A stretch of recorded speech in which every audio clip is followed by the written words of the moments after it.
حبايب قلبي حلوين، ازيكم عاملين ايه؟ يا رب تكونوا بخير.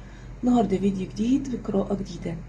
الفيديو النهارده عن الشخص اللي انت بتفكر فيه كتير، مشغول بيه كتير، بتراقبه، مش قادر تطلعه من تفكيرك ولا من بالك، حاسس انك متعلق بيه.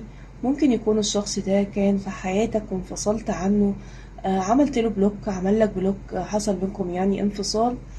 او ممكن يكون الشخص ده هو شخص انت معجب بيه ولسه ما اعترفتلوش بحبك، او هو ما اعترفلكش بحبه. القراءة عن الشخص اللي شغلك حاليا وواخد بالك وتفكيرك الفترة دي. هنعرف هل الشخص اللي انت مهتم بيه ده وبتفكر فيه هو كمان مهتم بأمرك ومشغول بيك وبيفكر فيك ولا لا. كمان هنعرف شعوره نحوك واللي داير في عقله وفي قلبه وفي باله تجاهك الفترة دي. يعني هو كده ما بيقعد مع نفسه وبيفكر فيك، يا ترى بيقول ايه. القراءة دي هتبقى بأول حرف من اسم هذا الشخص أو باختيار الأحجار. الحجر الأول هيكون الحجر الأورنج.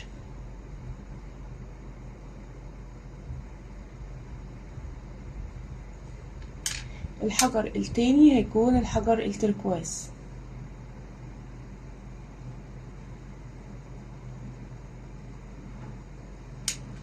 تمام، حجر رقم مجموعة واحد، رقم مجموعة واحد وهنا رقم مجموعة اتنين اللي هو التركواز. تمام. او طبعا بأول حرف من اسم الشخص، او تشوف طاقة مجموعة رقم واحد وطاقة مجموعة رقم اتنين والطاقة المقاربة ليك او اللي تنطبق عليك اكتر، لان انتوا طبعا طاقات كتيرة، فالطاقة مش هتكون منطبقة 100%، ولكن هتحس ان دي اقرب ليك حاليا، فتكون القراءة دي بتاعتك. اوكي طيب، يلا كده اعملوا لايك للفيديو واشبكوا طاقتكم معايا، واختاروا الحجر اللي عينيكم او اللي قلبكم يحس بيه. خدوا نفس عميق ويلا بينا نبتدي القراءة بتاعتنا النهاردة، ونبتدي بمجموعة رقم واحد، الحجر الأورنج. تعالوا نشوف يا ترى طاقتك ايه حجر الأورنج.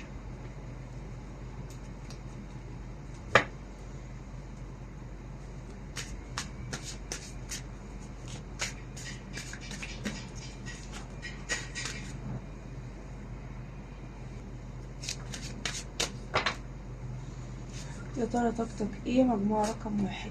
عندي رقم ستة، ممكن تكون انت مولود يوم ستة او شهر ستة.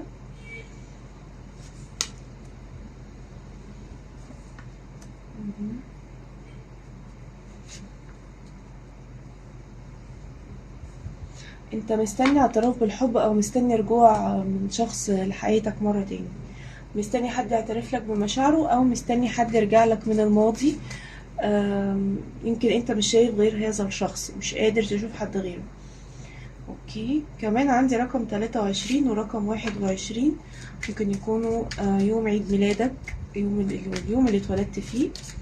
حاسس انك ما بتفكرش غير في هذا الشخص ومش شايف غير هذا الشخص، بس شايف ان العلاقة معاه معقدة. يا اما هو شخصيته معقدة او طريقته معاك مش عاجباك، او كنت تتمنى طريقة احسن من دي، او ان انت في بينك وبين هذا الشخص عوائق كبيرة، وهو ده اللي خلاكم مثلا تنفصلوا، او ده اللي خلاكم ما تخشوش مع بعض في علاقة اصلا. ده طبعا لطاقة الانفصال ولطاقة الاعجاب. حاسس او شايف ان في عوائق كتيرة واقفة في طريقك وفي طريق العلاقة دي، بس انت شايف ان هذا الشخص الوحيد اللي يصلح او اللي انت حاسس بيه. يعني ممكن يكون ما يصلحش على فكرة، ممكن يكون شخصيته فيها عيوب كتير، بس هو الشخص ده اللي انت معجب بيه وحاسس ان انت بتحبه يعني. ف كل طاقتك على فكرة الشخص اللي انت بتفكر فيه. بتحلم بالزواج منه، بتحلم بالاستقرار معاه، يمكن كمان بتتخيل فترة خطوبة، فترة زواج، فترة فرح يعني وخطوبة وكده. بتفكر كده او بتحلم بكده، متعلق طاقة تعلق بيه، وعاوز انه يقرب منك يعترف لك، او يقرب منك ويرجع ويصلح العلاقة تاني. انت عاوز خطوة او عاوز بداية مع الشخص ده، يا اما انت اللي عاوز تاخد بداية خصوصا لو انت رجل، او ان انت مستني او انت مستنية ان الشخص ده ياخد بداية معاكي، او يكون في حياتك بخطوة يعني. كل تفكيرك وكل اللي بتشعري بيه حاليا او طاقتك الحالية كلها عن الشخص اللي احنا نتكلم عليه النهاردة، وكلها حواليه. انت حياتك مع الشخص ده فيها عوائق، بس انت مش شايف غيره. انت عاوز الشخص ده وعاوز ان العلاقة معاه تتصلح ويبقى فيه بداية جديدة. لبعض الطاقات منكم انت ممكن جدا تكون بتشعر حاليا بألم في البطن او اسفل السرة، او ألام في اسفل العمود الفقري. وانت على الصعيد الشخصي بقى حاسس ان في حياتك حاجة مكتفاك، او كل شيء مقيد في حياتك. عاوز تفرح، عاوز تستمتع بفترة شبابك مثلا، عاوز ان انت تعمل حاجات كتيرة وحاسس ان في حاجات كتيرة مقيداك. بتحاول التوازن وبتحاول ان انت تعمل اتفاقية او تعمل استراتيجي الفترة القادمة. يعني انت يمكن حاليا قاعد بتعمل اتفاقية او استراتيجي ان انت تمشي بيها حياتك الفترة القادمة. بس الاكتر منكم يمكن خسر ناس الفترة الاخيرة، او يمكن غير طريقة تعامله مع الناس بسبب حاجة معينة حصلت الفترة الأخيرة دي. انت بتدور على راحتك النفسية وشفائك النفسي وسعادتك حاليا. انت ممكن جدا جدا جدا تكون من برج الميزان. برج الميزان طالع مرتين. تمام. طيب تعالوا بينا كده نشوف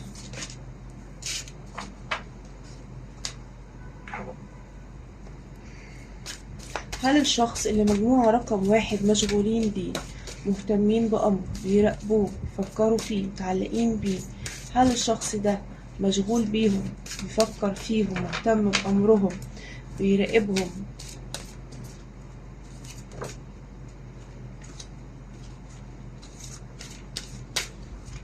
عايزين نعرف هل هو مهتم بيك، بيراقبك، بيفكر فيك، مشغول بيك.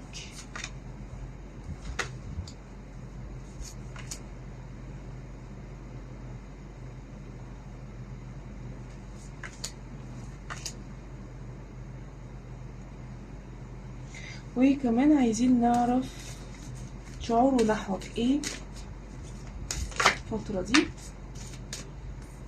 خليكي شعوره نحوك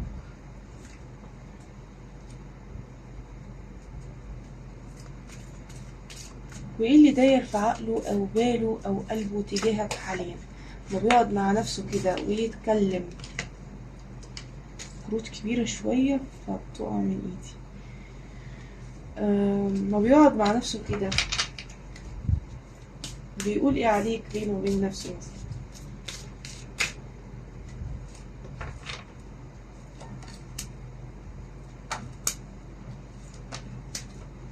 تعالوا بينا كده نشوف يا ترى ايه الموضوع. هو بيراقبك على فكرة، هو بيراقبك.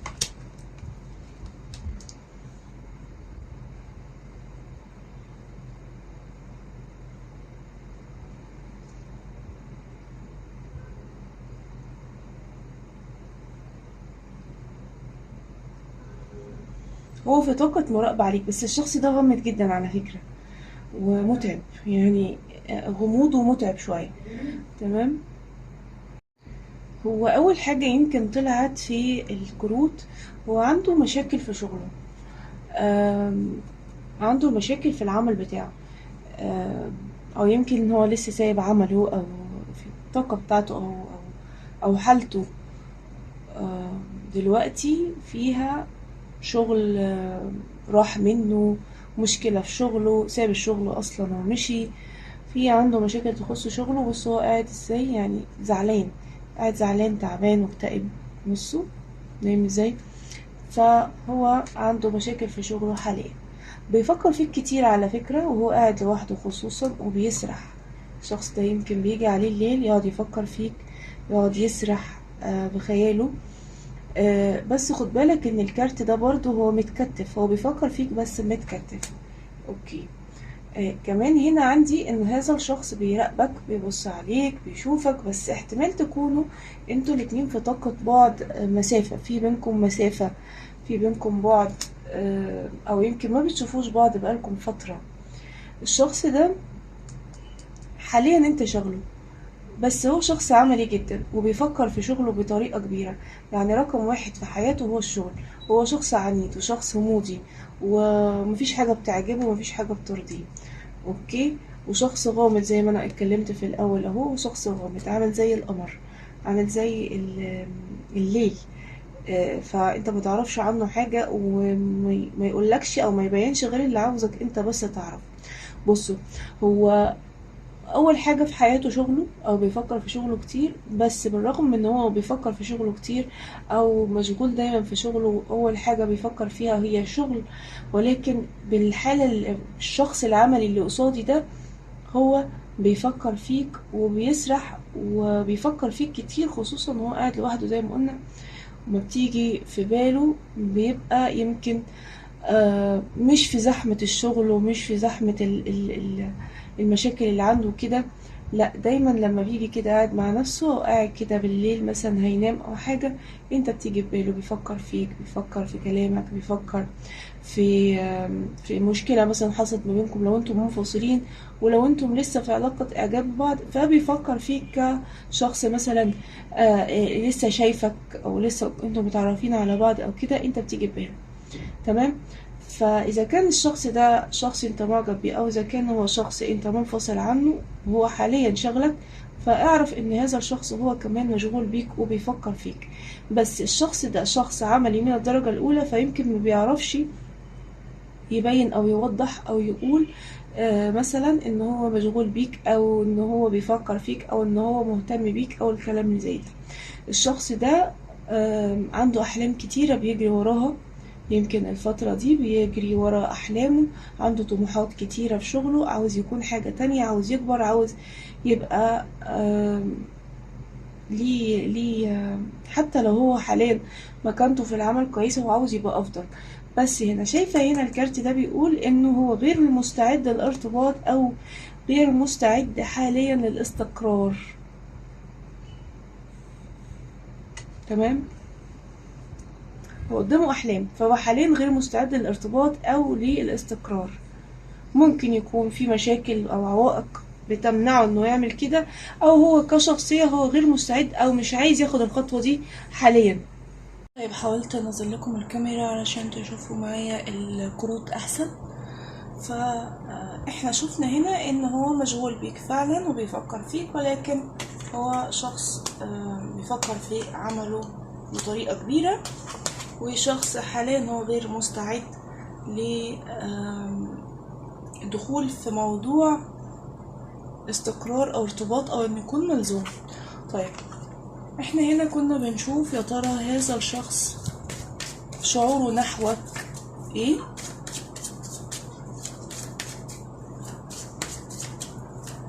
هي احنا عايزين نعمل توضيح عشان نعرف بالظبط الشخص ده شعوره ايه. عايزه اقول ان الشخص ده ممكن يكون من برج السرطان، او من برج القوس، او من برج الحوت، او برج الثور. اوكي. هنا في علاقة انفصال واضحة جدا، انتوا منفصلين او انتوا ما بتتكلموش مع بعض، او في بينكم بعد. مش لازم يكون في مشكلة، ولكن في بعد. يعني مثلا شخص انت بتكراش عليه بس مفيش كلام بينك وبينه، او ما بتشوفش هذا الشخص. انا شايفة ان الشخص ده بيشعر تجاهك بمشاعر حلوة، يعني عنده مشاعر غير، معجب بيك، حاسس بمشاعر تجاهك، وإلا ما كانش يفكر فيك أو أنت جيت على باله وهو مثلا قاعد لوحده وجاي ينام أو كده، أو ما كانش بقى في طاقة مراقبة عليك. ففي مشاعر، الشخص ده عنده مشاعر تجاهك. بس يمكن أنا شايفة إن العوائق أكبر منك ومنه، أكبر منك ومن هذا الشخص. في عوائق شديدة في العلاقة دي، في مشاكل شديدة في العلاقة دي، مش منك ومنه، حاجة أكبر منك ومنه. تمام، بس في مشاعر. هذا الشخص يشعر بمشاعر تجاهك وكل تفكيره رايح تجاهك. انت مسيطر على باله وعلى عقله وعلى تفكيره. انت في طاقة سيطرة عليه، انت مسيطر عليه. اوكي. احتمال يكون الشخص ده عنده مشاكل من عيلته، عنده مشاكل في عيلته، عنده مشاكل مع والده ومع والدته. آه، هو غير مستقر، ويمكن عشان كده هو مش عارف ياخد خطوة الاستقرار حاليا، أو مش غير قادر أو مستعد للارتباط أو الاستقرار حاليا. هو في حياته هو شخصية مشاكل. بس عايزة أقولك إن الشخص ده شخص من جواه طيب جدا وحنين، وشخص مش خبيث مش حويط. هو يمكن غامض بس مش لدرجة الخبث أو إنه يكون حويط أو إنه يكون كده، لأ. هو شخص من جواه كويس جدا، بس يمكن المشاكل اللي حواليه مأثرة في نفسيته قوي. طيب تعالوا نشوف كده يا ترى ايه اللي داير في عقله في باله.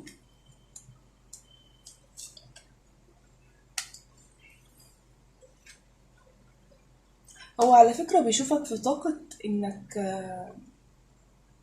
بتعند معاه مثلا، او انك مش مهتم بيه،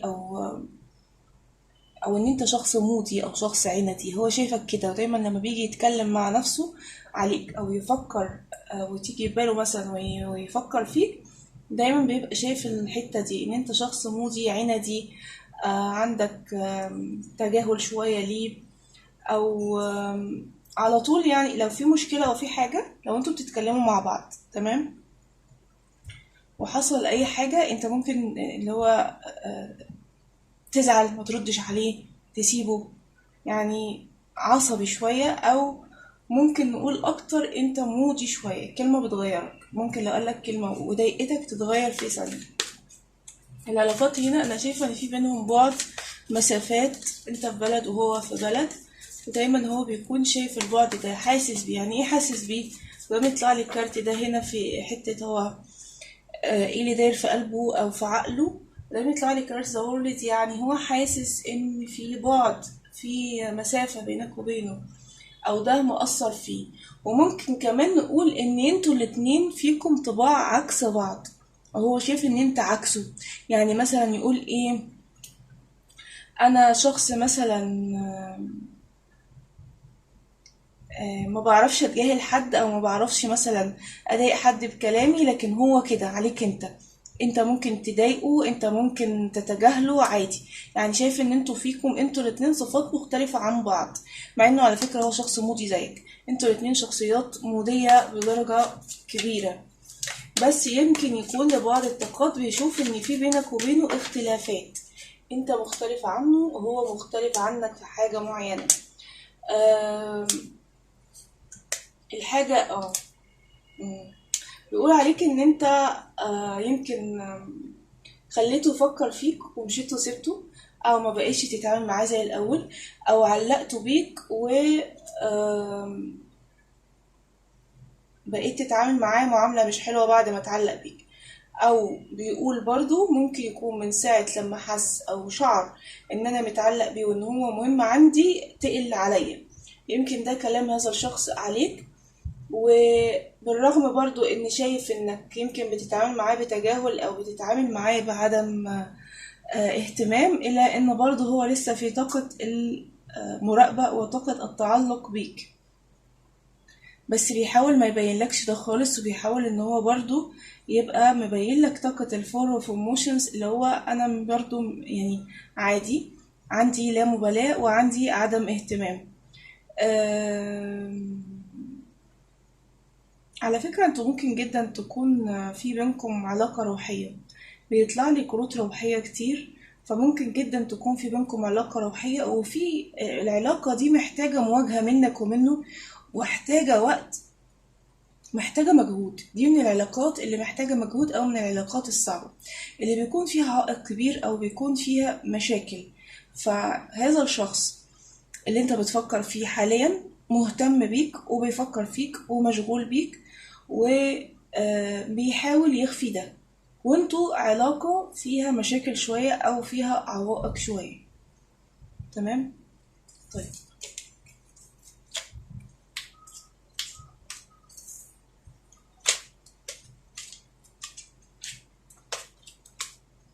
كمان هنا طلع لي برج القوس، ممكن يكون هذا الشخص او انت من برج القوس. وقلنا برج الثور وبرج الحوت. وعلى فكرة كارت ذا وورلد بيكون واخد جميع الطاقات، يعني جميع الأبراج تكون موجودة في القراءة.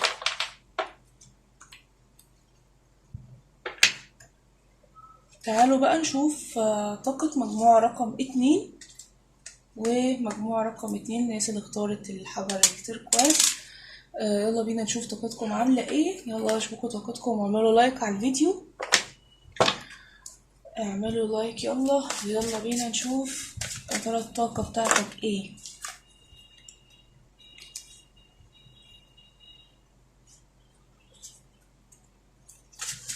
طاقة مجموعة رقم 2، انت في طاقة ايه؟ انت ممكن تكون مولود يوم 8 يوم 4 او شهر 8 او شهر 4 او شهر 3 او شهر 7. عندك طاقة وفرة، بسم الله ما شاء الله، في وفرة قادمة إليك يا مجموعة رقم 2. في وفرة قادمة، في ناس هتتعرف على ناس جديدة، ناس جديدة هتخش حياتك وانت تخش حياتهم. متردد في أمر، عاوز تاخد خطوة بس متردد فيه، بس شكلك هتاخد الخطوة اهو. حاسس انك ما بقتش عارف تبقى في علاقة مستقرة، ما بقتش عارف تحب ولا تتحب ولا تقرب. حاسس ان العلاقات دي فيها شيء غلط، او الناس اللي انت بتتعامل معاهم فيهم شيء غلط. يمكن بتقول انا متردد بقى في شأن امر يخص زواج. ممكن تقول وانا مولود في زمن غلط ولا ايه، ولا انا مبقاش زي موجود دلوقتي في حاجة. يعني انت يمكن دخلت في كذا علاقات ارتباط وبتحس ويمكن كمان انت طالع من علاقة انفصال طلاق، كنت في علاقة زواج وحصل طلاق. فممكن جدا يكون انت يعني تعاملت مع كذا شخص، وبتسمع كمان من صحابك من قرايبك حكايات كده بتقول ايه ده، خلاص يعني مبقاش حد كويس، الشخص اللي انا بتمناه او ان انا او اللي انا عاوزه مش لاقيه. وكل العلاقات صعبة، مش عارف تتعامل مع حد. انت قلبك مكسور جدا يا مجموعة رقم 2، قلبك مجروح، يمكن اتعرضت لخيانة قبل كده، يمكن اتعرضت لعلاقة ثلاثية قبل كده، ويمكن ده بسببه حصل طلاق او انفصال من خطوبة او انفصال كنت مرتبط بحد واكتشفت ان هو بيخونك. في طاقة علاقات جديدة داخلالك، في يمكن او يمكن انت لسه متعرف على شخص وحاسس ان الشخص ده هو التوأم روح. بتحاول تشتغل على نفسك كويس، بتحاول ان انت تفكر في مستقبلك وتفكر في اللي جاي، وتسيبك من الكلام السلبي وتسيبك من الحياة السابقة والامور اللي حصلت في الماضي. بس غصب عنك بتلاقي نفسك بتفكر لما بتلاقي موقف شبيه للموقف اللي انت كنت فيه. تمام. انت ممكن تكون من برج العقرب، برج الثور، برج الجوزاء، ممكن جدا تكون من الأبراج دي، أو رقم 8 أو 4 أو 3 أو 7 تاريخ ميلادك أو شهور ميلادك. تمام. طيب تعالوا نشوف كده.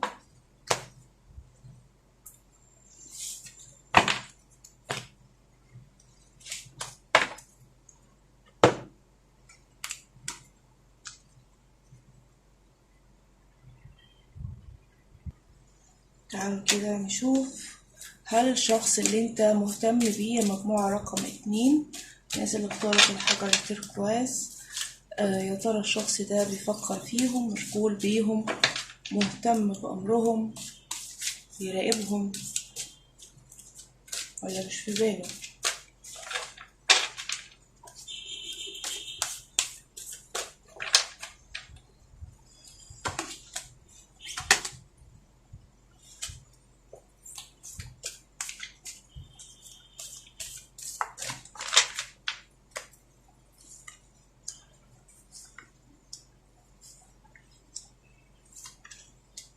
خلينا نشوف كمان يا ترى شعوره تجاهك دلوقتي.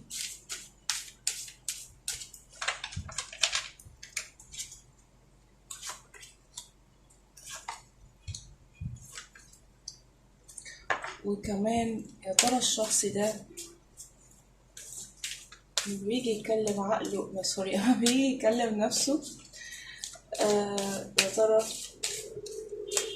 لما بيجي يكلم نفسه عليك بيقول ايه اللي دايم في عقله وفي خياله في قلبه تجاهك. اوكي، طيب تعالوا نشوف اول حاجة. يا ترى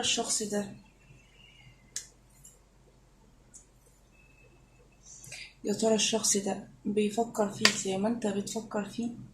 دي علاقة وماتت. انت بتفكر في علاقة او مشغول بشخص حاليا، مفيش بينكم كلام او تواصل. مش لازم تكون ماتت اللي هي انقطعت، يعني عندك طاقة ان العلاقة دي يكون حصل فيها انقطاع خالص، مفيش بينك وبينه كلام، حصل بلوك، كنت معاه في علاقة وحصل بينكم انفصال، تمام، او انت معجب بيه بس العلاقة دي يعني ما بتتكلموش مع بعض، ما تعرفش عنه حاجة، ما يعرفش عنك حاجة. يعني علاقة إعجاب ممكن نقول من بعيد، وممكن نقول كنتوا بتتكلموا وحاليا مفيش كلام خالص. لأن أنا شايفة هنا عندي إن علاقة حاليا فيها بعد، فيها عدم كلام. أوكي، الله،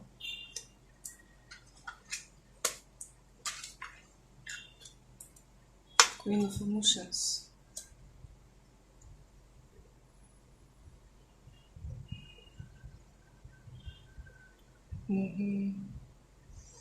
طيب الشخص ده ممكن يكون من برج العقرب.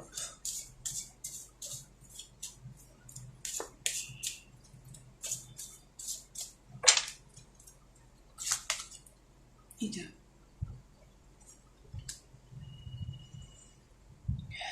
عندي هنا طاقة، مش كلكم، عندي طاقة اني الشخص ده حاليا هو بعيد عنك او متتكلمش معاه، بس انت اتجرحت منه. العلاقة بينكم حصل فيها جرح، حصل فيها كلام ضايقك، حصل فيها افعال ضايقتك، كان بيتصرف معاك ببرود، بعدم اهتمام، كان بيتصرف معاك بتصرفات كانت مضايقاك قوي.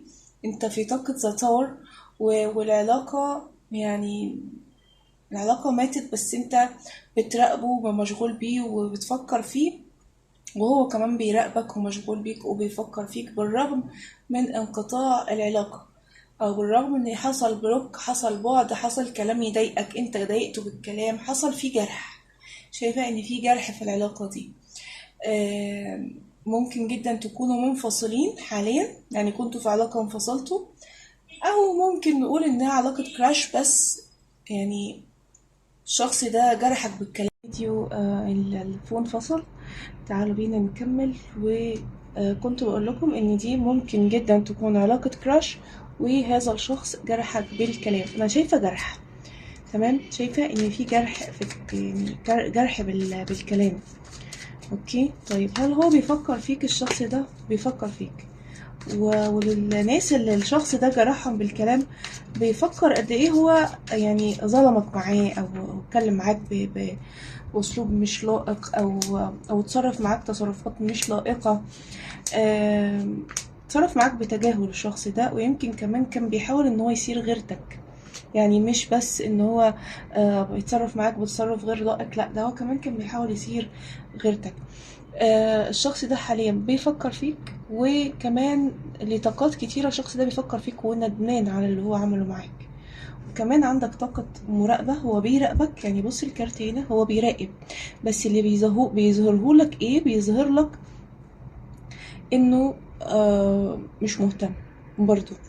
الشخص ده عندي، ويعني ممكن نقول انه كان بيحاول انه